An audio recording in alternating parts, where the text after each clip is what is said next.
ባህታውያንና የፕሮቴስታንት ስብከትን ማዶ ለማዶ የሚታዩ ይመስል እነዚህ ባህታውያን ስብከታቸው ምን አይነት ነው? አንደኛ ቡና አትጠጡ ነው። አንደኛ በዚህ ቀን እሳት ይዘንባል፣ በዚህ ቦታ ዘንዶ ይመጣል፣ እዛ ቦታ እሳት ይነዳል። ፕሮቴስታንቱ ጋር ስትሄዱ ደግሞ ድናል፣ ጸድቀሃል፣ ተፈውሰሃል፣ የጎደለው ሞልቷል፣ የተሰበረው ተጠግኗል፣ በአየር ላይ ተንሳፍፌያለሁ፣ በተራራ ላይ ነው የምሄደው፣ በደመና እንሳፈፋለን። እኔ እውነቱን ለመናገር ፓስተሩ ራሱ ስብከቱን ሲያየው የሚሳቀቅ ይመስለኛል። እኔ በአንድ ወቅት ስለ መዝሙር ሳብራራ ይህን ሀሳብ ተጠቅሜያለሁ። እኔ የኛ ባህታውያንና የፕሮቴስታንት ስብከትን ማዶ ለማዶ የሚታዩ ይመስል የኛ ባህታውያን አይታቸዋል። እነዚህ ባህታውያን ምን በገዳም ያሉት የሚጾሙት የሚጸልዩት እያልኳቸዋል። እነዚህ በከተማ ዊግ ቀጥል ዊግ ታውቃላችሁ? የፀጉር መደጎሚያ ቦነስ ነው። የፀጉር መደጎሚያ ሴቶች ታውቁታላችሁ አይደል? የፀጉር እጥረት ያለባቸው እህቶቻችን ፀጉር የሚደጉሙበት ማለት ነው አይደል?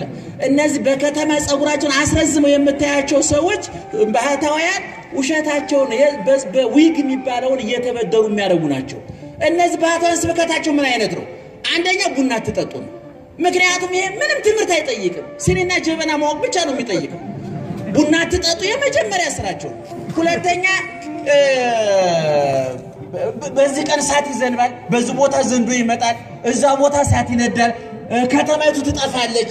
ልክ እነሱ ዳር ላይ ሆኖ እንደ ፊልም የሚያው አብሮ እንደሚጠፉ ያውቁት። እንደ አይነት አስመሳይ ባህታውያን ልታልቁ ነው፣ ልጠፉ ነው፣ ኃጢአት በዝቷል፣ ዝሙት በዝቷል፣ መዓት ብቻ የሚያወሩ ፕሮቴስታንቱ ጋር ስትሄዱ ደግሞ ድናል፣ ጸድቀሃል፣ ተፈውሰሃል፣ የጎደለው ሞልቷል፣ የተሰበረው ተጠግኗል፣ በአየር ላይ ተንሳፍፌያለሁ፣ በተራራ ላይ ነው የምሄደው፣ በደመና እንሳፈፋለን። እኔ እውነቱን ለመናገር ፓስተሩ ራሱ ስብከቱን ሲያየው የሚሳቀቅ ይመስለኛል። እኔ የባህታውያኑም በዛ የፕሮቴስታንቶቹ በዛ መካከል ላይ ምንድን ነው የሚያገናኘው ሲባል ቅድም መዝሙሩ ነግሬያችኋለሁ።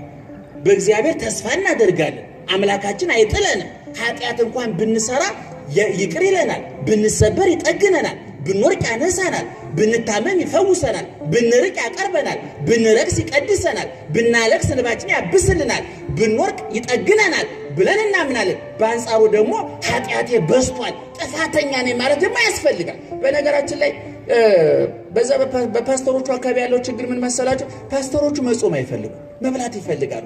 ነገር ግን ህዝቡ እየጾመ እነሱ ቢበሉ የህሊና ጥያቄ መሳቀቅ አለ።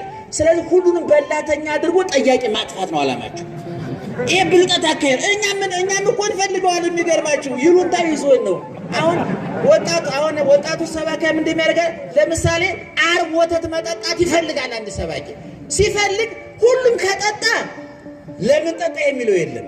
ለምሳሌ እናንተ አውቶቡስ ውስጥ አንድ ሌባ ሰርቆ ሁሉም ሰው ሌባ ከተባባለ ለሌባው ትርፍ ነው። ምክንያቱም በግርግር ጠፍቶ ይሄዳል። ተለይቶ ከተያዘ ግን ይጋለጣል።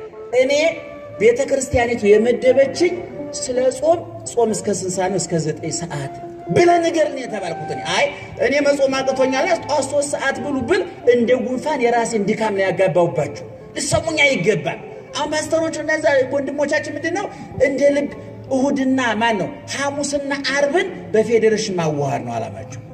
ማክሰኞና ሮብን በፌዴሬሽን። ምክንያቱም ማክሰኞ የተሰራ ወጥ ለምን ሮብ ይደፋል ነው ኢኮኖሚካል ጥያቄም ያለበት ይመስላል። የብልጠት አካሄድ። አሁን አንዳንድ ጊዜ ልደት ማክሰኞ ውሎ ስጋ በልታችሁ ውላችሁ ወጥ ተሰርቶ እሁድ ሽሮ መስራት ክብድ ሊል ይችላል እኮ አይደል? ለምን አለ ዛሬ ፕሮቴስታንት በሆነ የሚችላችንም እኮ አይጠፋም። አቋርጦ ወጥቶ ለመግባት የሚፈልግ እኔ ስንፍና መስበክ መዝሙረ ዳዊት ተስፋም አለበት እንደገና ተግሳጽማ። ቅዱስ ዳዊት ምን ይላል? ወበዛ እምስር ተርእስየ ጌጋዬ በደሌ ያለ ቅዱስ ከራሴ ጸጉር በደሌ በዛል። ይህ ኃጢአተኝነትን ማመን ይባላል። እንደገና ቀጥሎ ደግሞ ምን ይላል? ይህንን ካመነ በኋላ ቀጥሎ ምንድነው? ሕጽበኒ ወአንጽሐኒ እምኃጢአቴ ጌታዬ ሆይ ኃጢአቴ ከራሴ ጸጉር በዝቷል፣ ነገር ግን አንተ ታጥበኛለህ፣ ታነጻኛለህ፣ ተስፋ አደርጋለሁ ብሎ ማመን ማለት ነው። ገብቷችኋል? መሰበርን ማመን ለመጠገን ግማሽ መንገድ መሄድ፣ በሽታን ማመን ለፎስ ግማሽ መንገድ መሄድ። ለምሳሌ ሐኪም ቤት ስንሄድ ለዶክተሮች እኮ መረጃ ሰጠናቸው ነው የሚተረጉሙልን። በበሽተኛና በዶክተር መካከል ያለው ልዩነት እኮ መረጃን የመተርጎምና ያለ መተርጎም ጉዳይ እኮ ነው። ለምሳሌ አንተ ሄደህ ቁጭ ብትል ፊትህን አይቶ የሚጠነቁ ጠንቋይ አይደለም ዶክተር የተማረ ነው።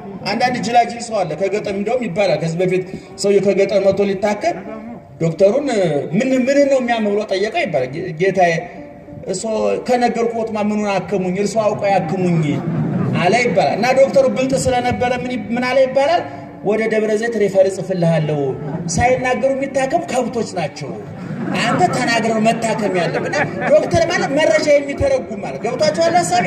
ስለዚህ በመዝሙረ ዳዊት ስንት ነገር አለበት አልኩኝ? 7 አቤት 7 ቁጠሩ። ጠላትን መውደድ 1 ሃይማኖት 2 በሉ 2 እግር መንገድ እንዳታኙም ጭምር መቆጣጠሪያ ነው። ትህትና 3 ተስፋ 4 ኃጢአተኝነትን ማመን የኃጢአት ይቅርታ ማግኘትን ማመን 6 ምጽዋት መርዳት መለገስ ምጽዋትን ማስተማር እነዚህ 7 ነጥቦች በዳዊት መዝሙር ውስጥ አሉ ማለት ነው። እንግዲህ ቅድም ከ14ኛው መዝሙር ላይ ያወጣሁላችሁ ይሄ የዳዊት መዝሙር ቀላል እንዳይመስላችሁ። እኔ ምዕመናን በጣም መክራችኋለሁኝ ቤታችሁ ስትገቡ በየቀኑ አንዳንድ ከዳዊት መዝሙር አባቶቻችን እኔ በህይወቴ 150ውን መዝሙር በየቀኑ የሚጸልዩ አባት አውቃለሁኝ ነው። በየቀኑ 150ውን በየቀኑ 150ውን የሚጸልዩ ሰው አውቃለሁ። እንደገና ደግሞ እኛ ደከም ያለው ደግሞ በቀን 30 ለ5 ቀን ይካፈላል ከሰኞ እስከ ዓርብ አለው። ለቅዳሜና ለእሑድ ደግሞ መኃልየ ሰሎሞንና መዝሙረ ነቢያት የሚባለው አለ ያ ይጸለያል። ዙሮ በቀን 150 መዝሙር ጸልዩ አንላችሁ እኛም ማናደርገው እንኳን እናንተ እንደው ቢያንስ ግን በቀን አንድ መዝሙር ማንበብ ያቀታችኋል? እስኪ ንገሩ ያቀታችኋል? እስኪ ከዛሬ ጀምሮ አንዳንድ መዝሙር ትጸልያላችሁ? ማርያምን እስቲ ቃል ግቡ። በቤት ስትገቡ ምናልባት በተራ ላይ ሆን ይችላል አንድ ላይ መጀመሪያ ይጠበቅባችሁ ከየመካከሉ እያወጣችሁ ከ6 ልጀምሩ ትችላላችሁ ከ10 እዛ ውስጥ ቅድም የነገርኳችሁ ነገር ተስፋ ታገኙበታላችሁ፣ ተግሳጽ ታገኙበታላችሁ፣ መጽናናት ታገኙበታላችሁ፣ ምክር ታገኙበታላችሁ። ማታገኙበት ነገር የለም። እኔ እንቅልፍ እምቢ ሲላችሁ የእንቅልፍ ኪኒን ከመቃም ይልቅ ወይም ጣራ ከመቁጠር ይልቅ ወይም ደግሞ ትንሽ ፉት ብዬ እንቅልፍ ይወሰደ ከማለት ይልቅ አንድ ከመዝሙረ ዳዊት አንብባችሁ ብትተኙ ለጥ ብላችሁ ትተኛላችሁ። እውነተኛ እንቅልፍ ደግሞ ለጥ ብሎ የሚተኛው ነው። የየባነነ የሚተኛው ቢሮ ወንጀል ሰርቶ የመጣ ሰው ሱቅ ወንጀል ሰርቶ የመጣ ሰው ነው እየባነነ የሚተኛው። ወይም ደግሞ የንግድ ትርጉም ያልገባው ሱቁን አልጋ ላይ ይዞ የተኛ ሰው አለ። አንዳንድ ነጋዴዎች ሱቃቸውን ዘግተው ያወጡም ይገርማቸዋል። ሱቁን አልጋው ላይ ይዞ የተኛና ዕቃ ሲደረድር የሚያደራል። ሚስቱን ረድቶ ዕቃ ሲደረድር ያለ ነጋዴዎች ሱቃችሁን ዘግታችሁ ተኙ። የቢሮ ሰራተኞች ፋይላችሁ ዘግታችሁ ተኙ። ፋይሉን ቤት ይዛችሁ መታችሁ ትዳር አትበጥብጡ። ሱቁን ሳዘጉ መታችሁ አልጋ ላይ ሱቃችሁን ይዛችሁ አትተኙ። ሚስት አለ ባል አለ ኑሮ የሚባል ነገር አለ። እቤት ስትገቡ ሙሉ በሙሉ ቤታችሁ ግቡ። አንዳንድ ሰው ቤቱ አይገባም ይገርማችሁ። አካሉ ይገባና ጭንቅላቱ ያለው ሱቅ ነው። ሻይ ፈላው ሲባል ጫማውን ደርድሩ ሊል ይችላል። ጭንቅላታችሁ ተጠቅሎ ቤታችሁ ይግባ።